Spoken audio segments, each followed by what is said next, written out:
Hello, bachcho. Let's read this question. So the direction is each of this question contains two statement adjacents and regions.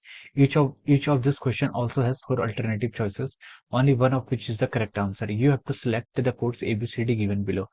A is adjacent is correct, reason is correct, reason is not the correct explanation for adjacent. B is adjacent is correct, reason is correct, reason is not the correct explanation for adjacent. C is adjacent is correct and reason is incorrect, and D is adjacent is incorrect and reason is correct. Okay, so the given adjacent is the work done in moving a body over a closed loop for zero for every forces in nature, and reason is the work done depends on nature of forces. Okay, तो चलिए बच्चों हम इस question को start करते हैं। तो इस क्वेश्चन का आप की कॉन्सेप्ट लिख सकते हैं। द की concept of this question can be written as, question में बोला गया कि the work done in moving a body over a close loop is zero for every forces in nature. ठीक है, तो देखिए यहाँ पर हमें बताना हमारे कंजर्वेटिव और नॉन कंजर्वेटिव फोर्सेस के बारे में बताना है। ठीक है, कंजर्वेटिव फोर्सेस और नॉन कंजर्वेटिव फोर्सेस। ठीक है, दिस इज द की concept of this question. Okay, तो देखिए कंजर्वेटिव फोर्सेस क्या होते हैं। कंजर्वेटिव फोर्सेस ऐसे फोर्सेस होते हैं जिसके कारण जो आपका क्या आते हैं, कंजर्वेटिव फोर्सेस की जो प्रॉपर्टी होती है वो होती है उनका कर्ल ऑफ एफ को हम डिफाइन करते हैं, तो these are coming out to be equal to zero. ठीक है, कंजर्वेटिव फोर्सेस ऐसे फोर्सेस होते हैं जिनका कर्ल ऑफ ऑफ जीरो होता है, या फिर वर्क डन इन मूविंग, अगर हम उसमें वर्क करें। ठीक है, अगर वो इनिशियल और फाइनल पॉइंट्स, ठीक है, अगर उनके इनिशियल और फाइनल पॉइंट कोइंसाइड कर जाते हैं तो net work done is equal to zero होता है फॉर द कंजर्वेटिव फोर्सेस। ठीक है, कंजर्वेटिव फोर्सेस की कैरेक्टरिस्टिक होती है, और कंजर्वेटिव फोर्सेस वो होते हैं जिनको हम इस तरीके से डिफाइन कर सकते हैं, F can be written as minus of our DV by D R. ठीक है, this is the definition of our conservative forces. ठीक है,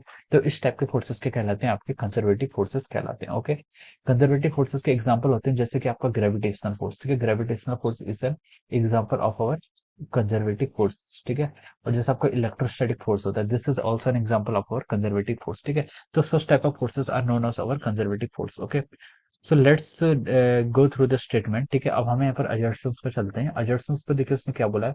अजर्शन में उसने बोला है कि the work done in moving a body over a close loop is zero for every forces in nature. ठीक है, तो ये अजर्शन की आपका रॉन्ग है। ठीक है, उसने अजर्सन ने बोला कि the work done in moving a body over a close loop is zero for every types of forces. ठीक है, वर्क डन जो आपका नेट वर्क डन होता है किसी क्लोज लूप में, वो हर टाइप के फोर्सेस के लिए जीरो नहीं होता है नेचर में। It is true only for the conservative forces. ठीक है, तो हर फोर्सेस के लिए जीरो नहीं होता है। ठीक है, सो आपका अजर्सन यहाँ पर क्या हो जाएगा, आपका रॉन्ग हो जाएगा। Next come to the reason. Reason में क्या मेंशन किया है, work done depend upon the nature of the forces. Yes, this is true. Work done क्या होता है आपका, डिपेंड करता है किसका, नेचर ऑफ फोर्सेस पर।